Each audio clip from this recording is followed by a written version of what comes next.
Good morning class. Good morning sir. तो बच्चों आज की क्लास में हमारा जो टॉपिक है वो क्या है? Area and volume. इसका मतलब होता है क्षेत्रफल और आयतन। क्या होता है? क्षेत्रफल और आयतन। इसके बारे में आज हम डिस्कस करेंगे। तो इसके सम्स लगाने से पहले यानी कि इसके सवाल लगाने से पहले हम क्या करेंगे, थोड़ा सा क्षेत्रफल और आयतन के बारे में जान लेंगे। एक्चुअली आपके सिलेबस में यानी कि नवोदय में या सैनिक स्कूल हो या विद्या ज्ञान की परीक्षा हो, तो इसमें क्या करते हैं कि ज़्यादातर अगर एरिया और वॉल्यूम से रिलेटेड जो सवाल होते हैं वो अक्सर त्रिभुज से होते हैं या फिर रेक्टेंगल यानी कि आयत से होते हैं। त्रिभुज, आयत, वर्ग, घन, घनाभ, इनसे आपको बेसिकली पूछ लेता है सवाल। तो सबसे पहले हम क्या करेंगे, ये सवाल जो होते हैं वो सूत्रों पर आधारित होते हैं। वो पूछेगा, माप दे देगा कुछ और पूछेगा आपसे कि आप क्या करिए, दिए गए त्रिभुज का क्षेत्रफल बताइए। आपको कुछ भुजाओं की लंबाई दे देगा, माप दे देगा, ठीक है। तो हम सवाल लगाने से पहले क्या करेंगे, आज के सेशन में क्या करने वाले हैं, हम लोग क्या करेंगे, सूत्रों को थोड़ा सा समझ लेते हैं कि त्रिभुज के सूत्र क्या होते हैं, वर्ग के सूत्र क्या होते हैं, वर्ग का क्षेत्रफल कैसे निकालते हैं, वर्ग का परिमाप कैसे निकालते हैं, आयत का परिमाप कैसे निकालते हैं। ये चीज़ आज हम यहाँ पर डिस्कस करेंगे। तो सबसे पहले तो हम डिस्कस करने वाले ये हैं कि आप ये बताइए कि हम शुरुआत करते हैं आयत से। कहाँ से शुरुआत करते हैं? आयत। आयत होता क्या है तो बताए ना मुझे। आयत जैसे कि मैंने लिख दिया, अगर नंबर 1 पे मैं लिख देता हूँ आयत, इनमें से बोलते हैं रेक्टेंगल, ठीक है। आयत, आयत क्या है? आयत एक चतुर्भुज होता है, समझ लीजिए। आयत क्या, एक ऐसा चतुर्भुज होता है जिसकी आमने सामने की भुजाएं क्या होती है, बराबर होती है। तो बोला करिए, ठीक है। आयत क्या होता है? आमने सामने की भुजाएं बराबर होती है। ऐसा होता क्या है? चतुर्भुज। नाम क्या है? चतुर्भुज। चतुर्भुज का मतलब क्या हुआ? जिसकी 4 भुजाएं हो। अगर मैं आयत बनाऊंगा तो कितनी भुजाएं बनाऊंगा? 4 भुजाएं बनाऊंगा ना। तो आयत एक ऐसा चतुर्भुज है जिसकी की आमने सामने की भुजाएं कैसी होती है? बराबर होती हैं।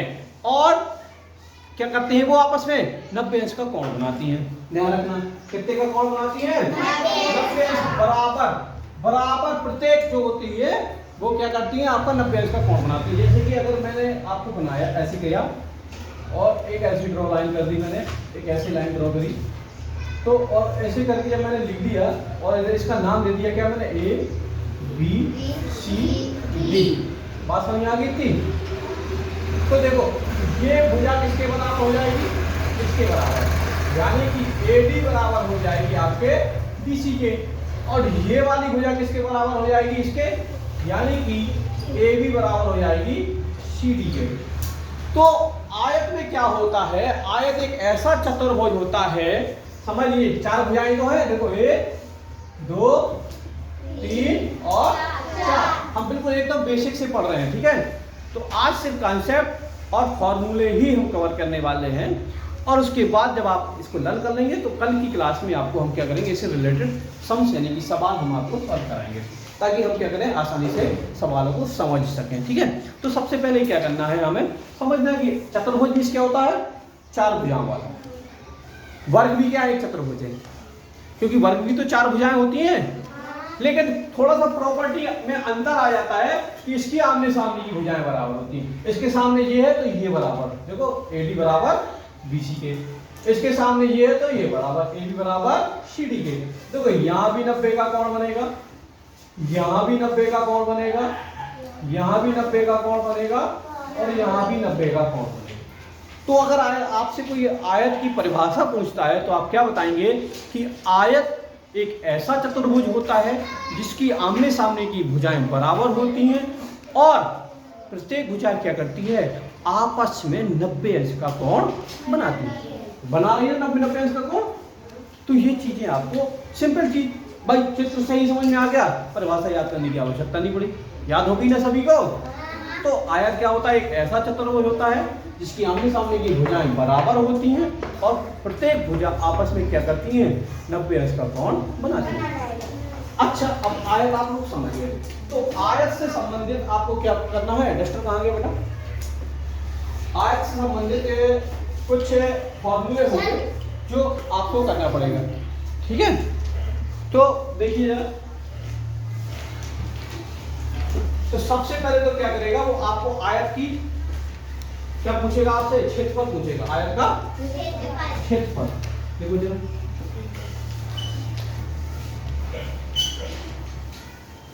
आयत का क्षेत्रफल। तो आयत का क्षेत्रफल बराबर क्या होता है, लंबाई गुणा चौड़ाई, ठीक है। मैंने ऐसे करके बोल दिया, इसका मतलब क्या है लंबाई, इसका मतलब क्या है चौड़ाई, इसका मतलब क्या है क्षेत्रफल। तो पहला सूत्र निकल के आ गया हमारा, लंबाई गुणा चौड़ाई। लंबाई क्या होती है, ये वाली, ठीक है। ये आपस में क्या है, बराबर है ना, तो कोई भी ले लेंगे, या तो ये ले लेंगे या फिर ये ले लेंगे। चौड़ाई है इसकी, चौड़ा इतना है, तो या तो ये ले लेंगे या फिर ये ले लेंगे, क्योंकि ये आपस में कैसे है, बराबर है। तो लंबाई गुणा चौड़ाई, ये आपका क्या होता है, आयत का क्षेत्रफल होता है। अच्छा, दूसरा सूत्र अगर आपसे पूछ लेता है कि क्या करेंगे हम, आयत का परिमाप। क्या पूछता है अक्षर, आयत का परिमाप, आयत का, परिमाप, तो आयत का परिमाप ही हो जाएगा, आयत का परिमाप, परिमाप बराबर क्या होता है, 2 कोष्ठक लंबाई गुण चौड़ाई, यानी कि प्लस चौड़ाई। अच्छा, इसमें अंतर आ गया, देखो समझ लीजिए जरा। इसमें क्या था, लंबाई गुणा चौड़ाई था बस क्षेत्रफल में, ध्यान रखना इस चीज का। लेकिन जैसे ही हम परिमाप पूछ लेते हैं तो परिमाप में क्या हो जाता है, 2 कोष्ठक लंबाई धन चौड़ाई। लंबाई चौड़ाई को जोड़ेंगे, जितना आंसर आएगा उसमें 2 का मल्टीप्लाई कर देंगे, गुणा कर देंगे, तो आपका आयत का परिमाप निकल आएगा। क्या निकल आएगा, आयत का परिमाप निकल आएगा। और अगर कुछ सवाल ऐसे करेगा, थोड़ा सा ट्रिकी सवाल बता देगा वो, अगर सीधे सीधे आपको लंबाई चौड़ाई दे दे, तब आप आयत का क्षेत्रफल भी निकाल लोगे और आयत का आप परिमाप भी निकाल लोगे ना। लेकिन अगर वो क्या करे, आयत का क्षेत्रफल की वैल्यू आपको दे दे, लंबाई की वैल्यू आपको दे दे, चौड़ाई का मान पूछ ले, तो क्या करोगे, बड़ा सिंपल है, लंबाई को इस तरफ पहुंचा दोगे, तो लंबाई गुणा में है तो भाग में पहुंच जाएगी, तो चौड़ाई बराबर हो जाएगा आयत का क्षेत्रफल बटे लंबाई। ऐसी अगर वो लंबाई पूछ लेता है तो नया सूत्र बन जाएगा, लंबाई बराबर आयत का क्षेत्रफल बटे चौड़ाई, ठीक है। कोई चीज गुणा में होती है, बराबर की उस तरफ जाती है, तो क्या हो जाती है, भाग में चली जाती है। तो इतनी बात समझ में आ गई आप सभी को। तो ये तो सूत्र लिखवाने की आवश्यकता नहीं है। तो अच्छा, अब ये चीज आपको समझ में आ गई इतनी। अब एक दूसरा चतुर्भुज है जो आपके सिलेबस में, वो होता है वर्ग। क्या होता है दूसरे नंबर पे, वर्ग। अच्छा, वर्ग भी क्या है, चतुर्भुज है। क्या है, वर्ग भी क्या है, चतुर्भुज है। देखो इसका भी मैंने बना दिया फिगर, ABCD इसका भी नाम रख दिया। लेकिन ध्यान रखिएगा, वर्ग की अगर कोई आपको परिभाषा पूछता है तो वर्ग की परिभाषा भी क्या है, वर्ग एक ऐसा चतुर्भुज होता है जिसकी चारों भुजाएं बराबर। आयत में क्या था, आमने सामने की भुजाएं बराबर होती हैं, लेकिन वर्ग में क्या होता है, आपकी चारों भुजाएं बराबर होती हैं, यानी कि ये सभी आपस में बराबर होती हैं। यानी कि क्या लिखूंगा, AB बराबर BC बराबर CD बराबर DA या AD, मतलब सभी भुजाएं आपस में कैसी होती हैं, बराबर होती हैं। तो वो आपका क्या कहलाता है, वर्ग कहलाता है। तो अब वर्ग के भी सूत्र लिख लेते हैं, थोड़ा सा समझ लेते हैं। तो वर्ग की परिभाषा आपको सभी को समझ में आ गई थी जी, ठीक है। तो वर्ग का जो क्षेत्रफल होता है, यही जगह बनी हुई है, तो मैं लिख देता हूँ। तीसरा सूत्र मिल जाएगा आपका, वर्ग का क्षेत्रफल। अच्छा, वर्ग का क्षेत्रफल बराबर क्या होता है, भुजा गुणे भुजा, या लिख सकते हैं हम भुजा स्क्वायर, ठीक है। अगर किसी भी नंबर का 2 बार गुणा होता है तो उसको स्क्वायर बोलते हैं ना, वर्ग युक्त बोलते हैं। तो भुजा गुणे भुजा, या क्या कर देंगे, या भुजा घात 2 भुजा स्क्वायर, ठीक है। तो अगर भुजा घात 2 को मैं अगर तोड़ूंगा तो यही तो निकल के आएगा। बात समझ आ गई। अगर मैं 2 की घात 2 स्क्वायर को अगर तोड़ता हूं तो 2 गुणा 2 ही तो आ जाता है। तो ऐसे तो ये आ गया भुजा गुणे भुजा, तो वर्ग का जो क्षेत्रफल होता है वो क्या होता है? भुजा गुणे भुजा या भुजा स्क्वायर। अच्छा, परिमाप भी पूछेगा आपसे। क्या पूछेगा? परिमाप भी पूछेगा। तो वर्ग का परिमाप देखो, आयत का परिमाप की कोष्टक पर लंबाई चौड़ाई 2 इंटू लंबाई प्लस चौड़ाई। अच्छा, वो जो वर्ग का परिमाप होगा, वर्ग का परिमाप क्या हो जाएगा? 4 गुणे भुजा। यानी एक्चुअली परिमाप क्या होता है? सभी भुजाओं का योग होता है, ध्यान रखना। चाहे वो आयत का हो, चाहे वो वर्ग का हो, चाहे वो त्रिभुज का हो। हम अगर सभी भुजाओं का, जितनी उसमें भुजाएं होती हैं, उनका सबका योग कर दें, यानी कि हम उसका जोड़ कर दें, तो क्या हो जाएगा? आपका परिमाप निकल आता है। क्या निकल आता है? परिमाप निकल आता है। तो इसमें भी यही किया गया, 4 गुणे भुजा, यानी कि भुजा का तो जैसे इसका ए मान था तो 4a हो जाएगा। और अगर ये भी ये है, ए भी ये है, ए भी ये है, मुझे गुणा नहीं करना तो मैं जोड़ दूंगा a plus a plus a plus a, तो भी तो आंसर 4a आएगा। बात समझ में आ गई? तो बेसिकली ये परिमाप होता है, वो क्या होता है? भुजाओं का योग होता है, योगफल होता है, इनका सभी का योग होता है। ठीक है, तो इतनी बात सभी को समझ में आ गई? किसको समझ में नहीं आई? सभी को आ गई ना?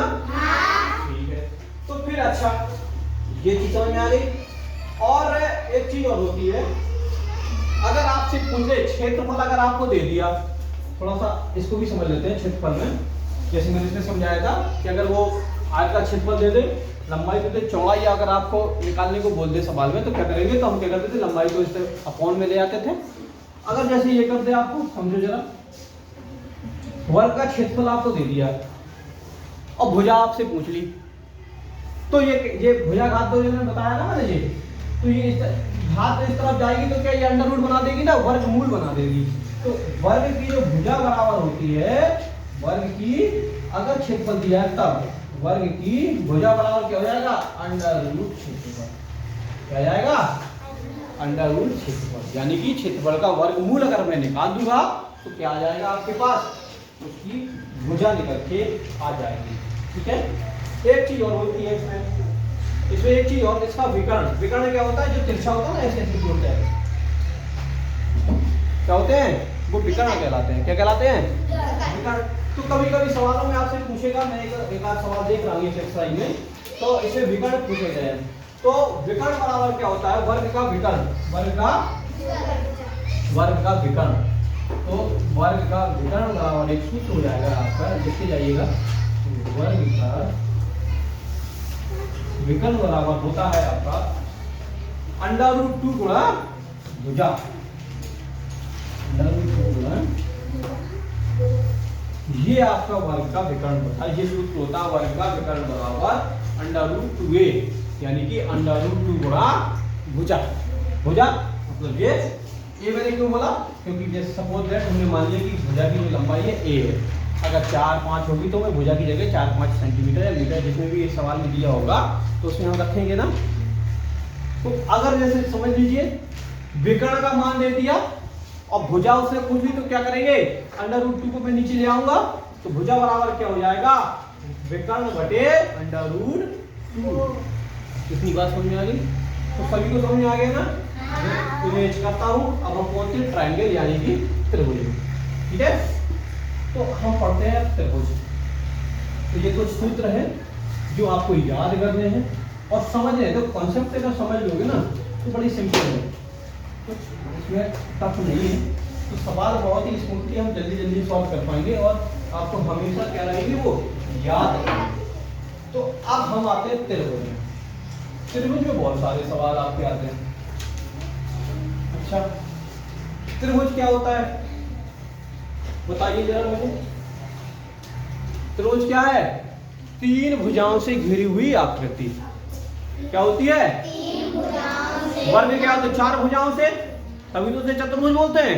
आयत क्या होती है? 4 भुजाओं से, तभी तो उसे भी चतुर्भुज बोलते हैं। लेकिन उसमें एक थोड़ा सा विशेष गुण होता है, आयत में आमने सामने की भुजाएं बराबर होती हैं, वर्ग में सभी भुजाएं बराबर होती हैं। लेकिन त्रिभुज क्या होता है? 3 भुजाओं से घिरी हुई आकृति।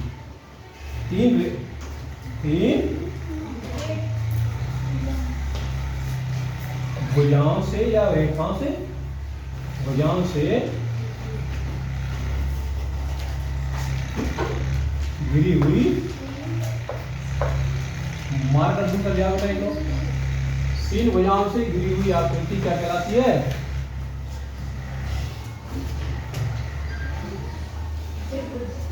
त्रिभुज। वापस उठा लो, इसमें इन कम है ना, तो क्या कहलाती है? 3 भुजाओं से घिरी हुई आकृति कमी। ठीक, 3 भुजाओं से घिरी हुई आकृति क्या कहलाती है? आपकी त्रिभुज कहलाती है। बात समझ आ गई? अब मिल गया, ठीक है। तो 3 भुजाओं से घिरी हुई आकृति क्या कहलाती है? त्रिभुज। अब कभी कभी आपने देखे होंगे ऐसे त्रिभुज बने होते हैं बेटा,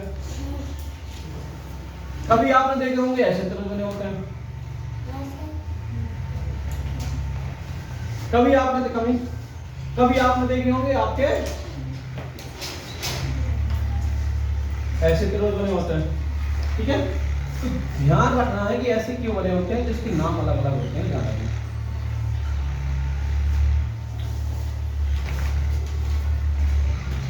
त्रिभुज हमारे भुजाओं के आधार पर 3 तरीके के होते हैं बेसिकली।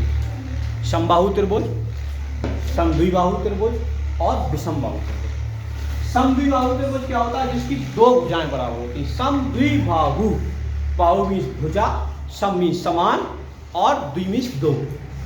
संधि विच्छेद करेंगे ना, समद्विबाहु, तो सम मीन्स क्या होता है? समान, द्वि माने 2, बाहु मीन्स भुजाएं। जिसकी 2 भुजाएं समान होती है वो कौन सा त्रिभुज कहलाता है? समद्विबाहु त्रिभुज कहलाता है। तो इसमें देखो, जिसकी जैसे मैंने मान लिया कि ये भुजा और ये भुजा ए बी सी, यानी कि AC बराबर AB बराबर AC, ठीक है। AB बराबर AC है अगर, तो कौन सा त्रिभुज है वो? समद्विबाहु, ठीक है। अगर क्या करें, तीनों भुजाएं आपस में बराबर हो जाए बेटा, तब क्या कहलाता है वो त्रिभुज? यानी कि AB बराबर BC बराबर AC।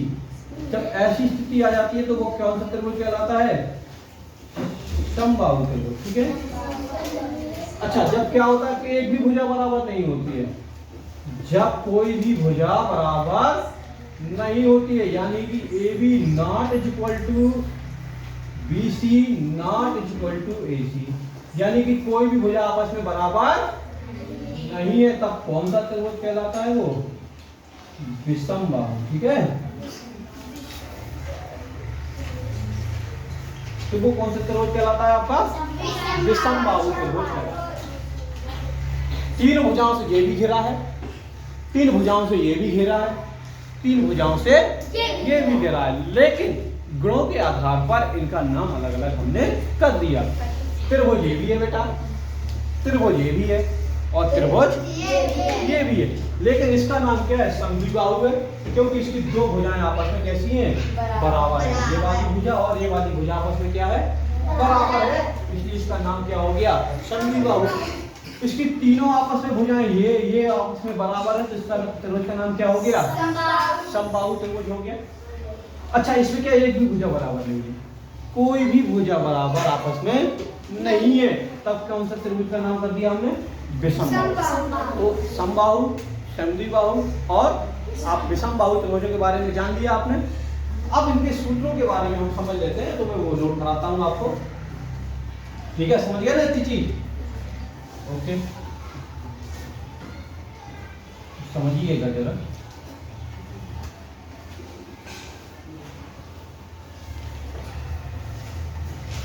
देखें, तो सबसे पहले तो क्या करिएगा? त्रिभुज का क्षेत्रफल क्या करेंगे?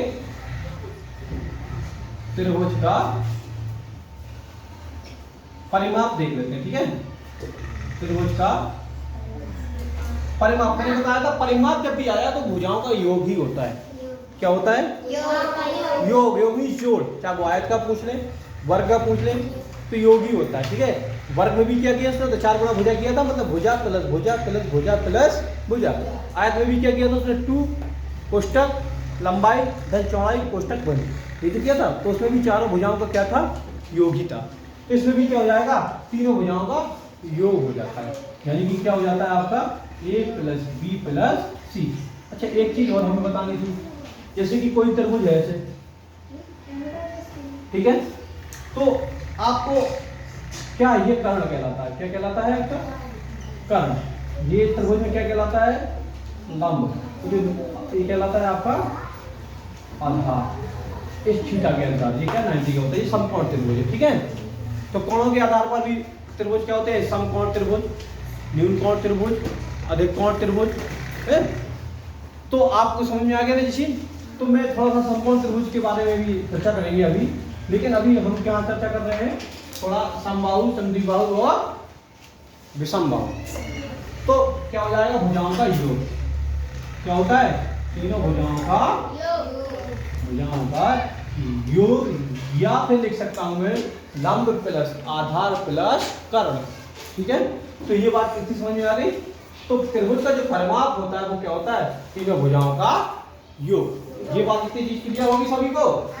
चलिए, तो अब हम समझ लेते हैं समबाहु त्रिभुज का क्षेत्रफल। क्या समझेंगे, दूसरे नंबर पे समझते हैं। परिमाप तीनों के लिए यही रहेगा। ठीक है, परिमाप का सूत्र यही रहेगा, क्षेत्रफल में थोड़ा सा अंतर रहेगा। समबाहु, देखो ये त्रिभुज का निशान है। ठीक है, समबाहु त्रिभुज का जो क्षेत्रफल होगा, क्षेत्रफल बराबर क्या होता है, √3/4। सभी को याद करना होता है। ठीक है, √3/4 भुजा। इतनी बात किसको समझ में नहीं है, भुजा स्क्वायर यानी कि भुजा। ठीक है, समबाहु की बात कर रहे हैं। समबाहु में क्या होता है, सभी भुजाएं बराबर होती है, तो कोई भी भुजा का मान आप इसमें रख सकते हैं। ठीक है, अब तीसरे नंबर पे आपका आ जाएगा, कभी कभी पूछ देता है, इसलिए समबाहु को यूज कर देता हूं। समबाहु त्रिभुज की ऊंचाई पूछ देता है। क्या पूछ देता है, तो ऊंचाई बराबर क्या होता है, √3/4 का इसका आधा हो जाता है। ठीक है, 4 का आधा क्या होता है, 2। आपकी भुजा स्क्वायर की आधा हो गया ना भुजा। तो समबाहु त्रिभुज की भुजा बराबर क्या होता है, √3/2 गुणा भुजा। और समबाहु त्रिभुज का जो क्षेत्रफल होता है वो क्या होता है, √3/4 गुणा भुजा स्क्वायर। इतनी बात क्लियर, सभी को समझ में आ गई। समबाहु हो गया हमारा फिनिश। अब हम बात करते हैं आपकी समद्विबाहु की। किसकी बात करते हैं, ठीक है।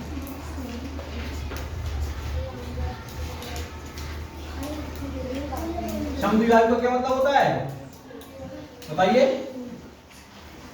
समद्विबाहु का मतलब क्या मतलब होता है, जिसकी दो भुजाएं बराबर होती हैं, वो कौन सा त्रिभुज कहलाता है, समद्विबाहु। समबाहु क्या कहलाता है, जिसकी सभी भुजाएं बराबर होती हैं, तो वो कौन सा त्रिभुज कहलाता है, आपका समबाहु।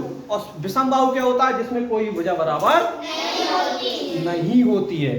ठीक है, तो अगर मैं किसकी बात कर रहा हूं, समद्विबाहु त्रिभुज का क्षेत्रफल, थोड़ा सा अंतर है इसमें भी, तो इससे हो जाएगा b/4। b मतलब क्या होता है, भुजा होती है इसकी दूसरी वाली भुजा। ठीक है, गुणे √4a² माइनस आपका b²। ठीक है, इतनी बात समझ में आ गई। a कौन सी भुजा है, जो बराबर नहीं है। ठीक है, b वाली कौन सी भुजा है, जो बराबर होती है। समद्विबाहु में दो भुजाएं बराबर होती है ना, तो ये इसका मान रखना है आपको। समद्विबाहु त्रिभुज का क्षेत्रफल होता है b/4 गुणा √4a² माइनस का b²। बात समझ में आ गई। इतनी बात सभी को समझ में आ गई जी, याद कर दिएगा। अब हम आते हैं विषमबाहु में। किसमें आते हैं, विषमबाहु में। सारे आज कॉन्सेप्ट क्लियर कर लेंगे, उसके बाद क्वेश्चन लगेंगे। तो आज मैं त्रिभुज तक ही आपको समझाऊंगा, वरना आप भी भूल जाओगे। कल हम घन और घनाभ की चर्चा कर लेंगे। ठीक है, तो विषमबाहु समझ लीजिए जरा सा।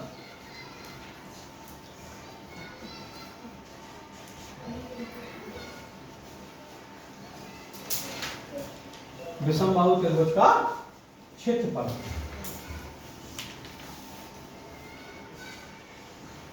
क्या होता है, √S(S-A) into S(S-B) bracket close into S(S-C) और ब्रैकेट क्लोज।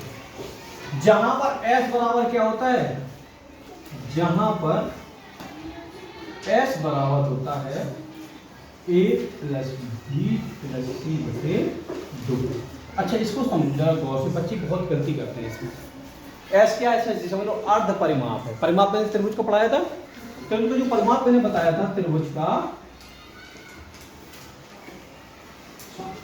परिमाप में क्या बताया था मैंने, ए प्लस बी प्लस सी, यही तो किया था। पहली भुजा, दूसरी भुजा, तीसरी भुजा का जोड़, योग। इसमें क्या कर दिया इसने, बटे 2 कर दिया, तो क्या हो गया, ये अर्ध परिमाप हो गया ना, एस निकल के आ गया ना। तो यही है कि इससे एस से मैं पहली भुजा घटा दूंगा, दूसरी भुजा घटा दूंगा और तीसरी भुजा घटा दूंगा, जो भी आंसर आएगा उसमें एस का गुणा कर दूंगा और उसका क्या निकालूंगा, वर्गमूल निकालूंगा, यानी कि स्क्वायर रूट निकालूंगा।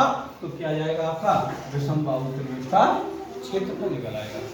कितनी बात समझ आएगी, सूत्र किसको समझ में नहीं आया, ये वाला नहीं आया समझ में, तो देखते हैं, तो फिर से इसको रिपीट करते हैं, ठीक है। विषमबाहु त्रिभुज का क्षेत्रफल, ए क्या है यहाँ पर, पहली भुजा है, फर्स्ट भुजा, ठीक है। कोई भी त्रिभुज बना के रखते हैं, ठीक है, ऐसे तब समझ में आएगा आपको।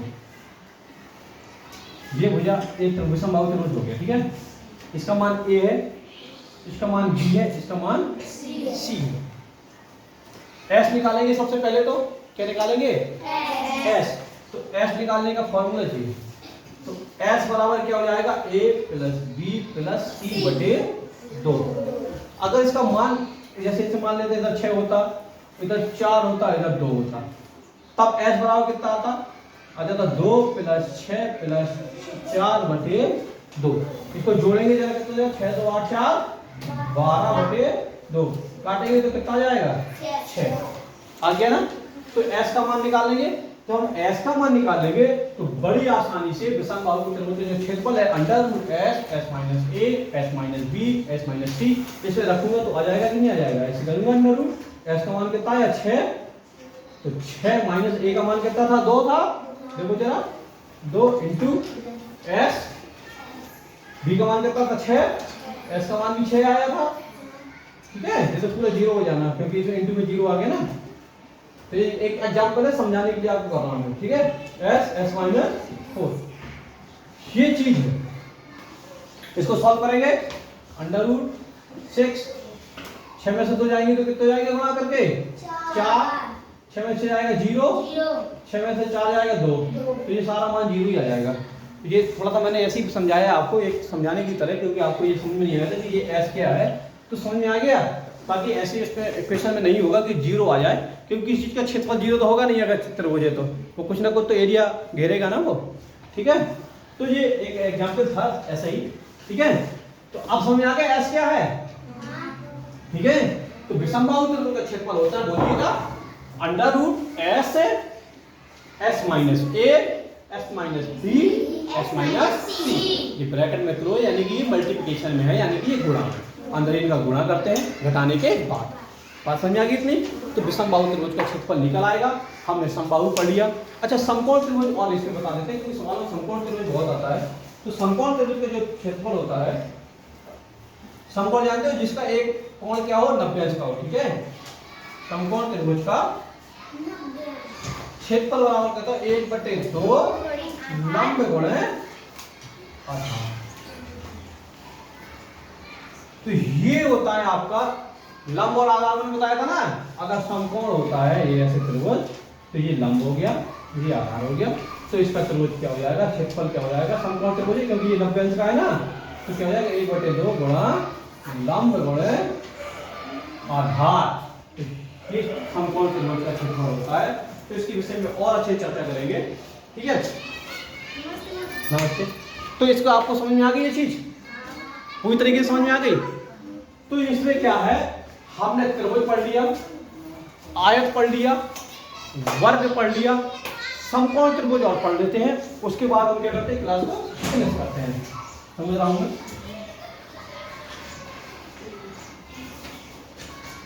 तो समकोण त्रिभुज में क्या होता है बेटा, जबकि एक्सरसाइज में 2-3 सवाल दिख रहे हैं मुझे।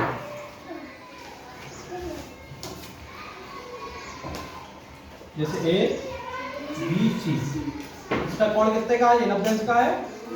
जब किसी त्रिभुज का एक कोण 90 अंश का होता है तो वो कोण कौन सा कहलाता है, समकोण त्रिभुज कहलाता है। कौन सा त्रिभुज कहलाता है? समकोण। समकोण का मतलब क्या होता है? 90 अंश, ठीक है, 90 डिग्री। ऐसा त्रिभुज जिसका एक कोण 90 अंश का होता है वो कौन सा त्रिभुज कहलाता है? समकोण त्रिभुज कहलाता है। बात इतनी क्लियर होगी आपको? तो जो समकोण त्रिभुज है हमारा, तो समकोण त्रिभुज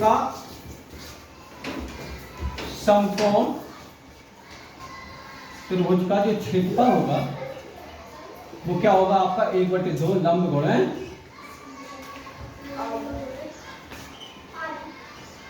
आधार। अच्छा, समकोण त्रिभुज में 3 चीजें होती हैं।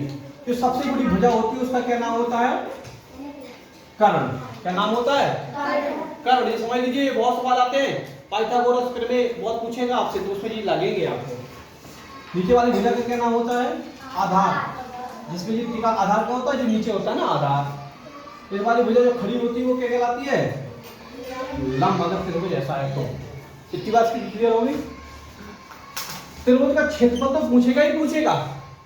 त्रिभुज कोई सा भी आप परमाप में तो जोड़ना ही है तीनों भुजाओं को, ये तो मैंने बता ही दिया आपको। लेकिन साथ में इसमें क्या पूछ लेता है? वो पाइथागोरस प्रमेय पूछ लेता है। यानी कि बताइए, आपको अभी सॉल्यूशन नहीं करना है, जब आप 10th में पहुंचोगे तो 5th में हो, ठीक है। तो नवोदय के हिसाब से आपसे क्या पूछेगा? क्या करेगा? इस भुजा का मान दे देगा, इस भुजा का मान दे देगा। हो सकता है ये भुजा पूछ ले आपसे, या फिर क्या करेगा? इस भुजा का मान दे देगा, इस भुजा का मान दे देगा, ये भुजा आपसे पूछ ले। तब क्या करोगे आप?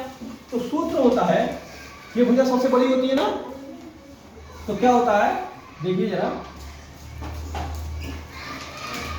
जो कर्ण होती है ना सबसे बड़ी भुजा, तो कर्ण का स्क्वायर बराबर होता है, ये सूत्र इंपॉर्टेंट है, लंब स्क्वायर प्लस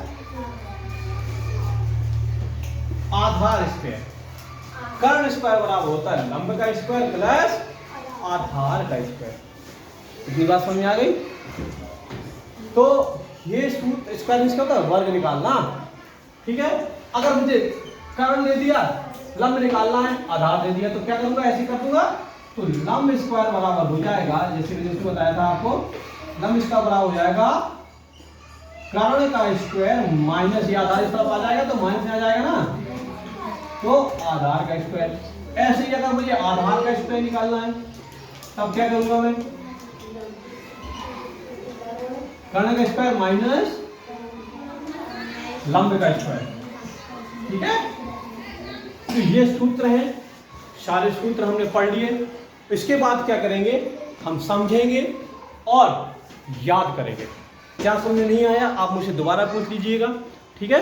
और कल की वीडियो में हमने आपको पढ़ाया था संख्या श्रृंखला नंबर सीरीज, तो उसके सवाल अगर कुछ नहीं बने हैं तो पूछेगा। उसके बाद उसमें भी मैंने कॉन्सेप्ट ही आपको बताया था, वीडियो में तो ऐसे ही करते हैं, बाकी सवाल हम क्लास में पढ़ाते हैं, ठीक है। तो बात आपको समझ में आ गई? समझ गए ना? ओके, तो थैंक यू क्लास।